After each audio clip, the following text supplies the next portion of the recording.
शेतकरी बंधू नमस्कार. आपल्या यूट्यूब चॅनलवरती सरचे स्वागत. तुम्हाला तर माहिती आपला विशेष भारी आज दिनांक 18 फेब्रुवारी 2026चा व्हिडिओ आहे.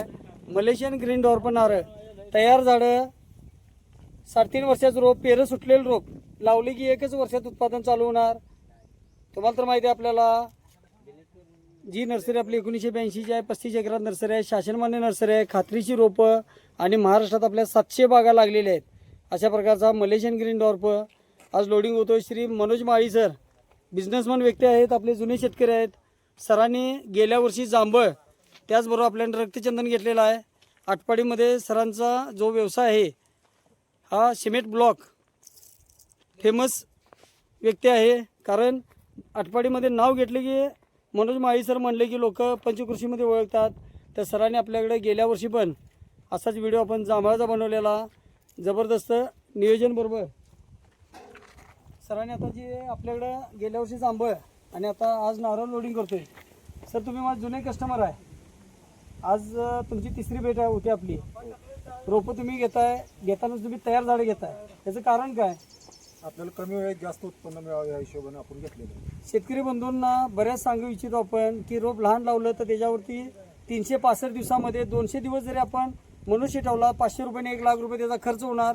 त्याचबरोबर आपल्याला औषधाचा खर्च आणि त्यानंतर मग त्या झाडाला वाढवण्यासाठी जे आपल्याला वेळ जातो त्यापेक्षा आपण जर तयार झाडं मग ती 60 किलो 150 किलो अशा बॅगमध्ये लावलं तर 100% झाडं जगतात आणि रोपाची वाढ फास्ट होत्या आणि आपल्याला उत्पादनाचा बेस. तर आजच्या व्हिडिओमध्ये आपण नारळ शेती जी शारपड खारपड दलदलित जमिनीमध्ये येणारं पीक आहे आणि जे लावल्यानंतर 50 वर्षे चालणार आहे. तर आता बघू शकतो आपण आमचा कामगार वर्ग जे तयार झाडं आणण्याची पद्धत. आता या झाडाला पेरं सुटलेले आहेत. शेतकरी बंधू 1च वर्ष त्याला नारळ लागला पाहिजे आणि एकदा लावल्यानंतर 50 वर्षापर्यंत आयुष्यमान आहे. नारळ शेती जर म्हटलं तर इस्लामपूरमध्ये श्री आपले पांडुरंग निकम म्हणून आहेत. तर त्यांची मीठ फुटलेल्या जमिनीमध्ये नारळ आहे. ज्या शेतकरी बंधूंना नारळ शेती बघायची आहे तिने इस्लामपूरमध्ये साखराई गावात बघू शकताय. भवाननगरमध्ये डॉक्टर तांदळे जे आहेत, रत्नागिरीला आरोग्य खात्यामध्ये आहेत. त्याचबरोबर वाळव्यामधील रमेश मोहिते मातोश्री कृषी केंद्र आहे, त्यांची पण नारळ बाग बघू शकतोय.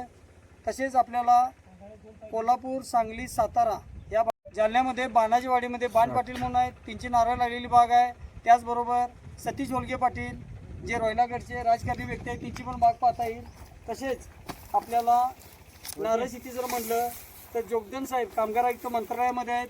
भालगाव शिवार आहे जालन्यामधलं, तिथेही बाग बघता येते.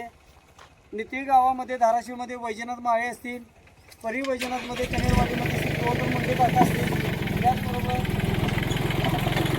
वाईमध्ये सुकुंडे काका असतील.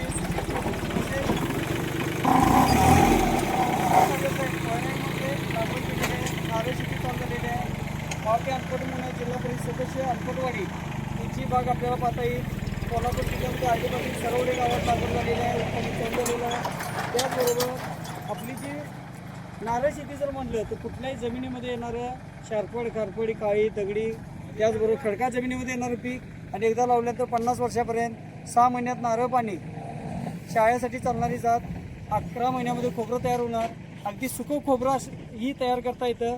त्यामुळे आपल्याला ह्या नारळामध्ये 2 in 1 दोन्हीसाठी वापरायचा हा नारळ आहे आणि बुटकी लोटून जात असल्यामुळे जमिनीपासून 1 ते 1.5 फुटावर नारळ चालवतोय. तर शेतकरी बंधूंना खात्रीशीर रोपाबरोबर योग्य सल्ला मार्गदर्शनासाठी दिलेल्या नंबरला संपर्क करा. न विसरता चॅनलला सबस्क्राईब करा, लाईक करा, शेअर करा. आपला देश शुभ असो. जय हिंद, जय महाराष्ट्र.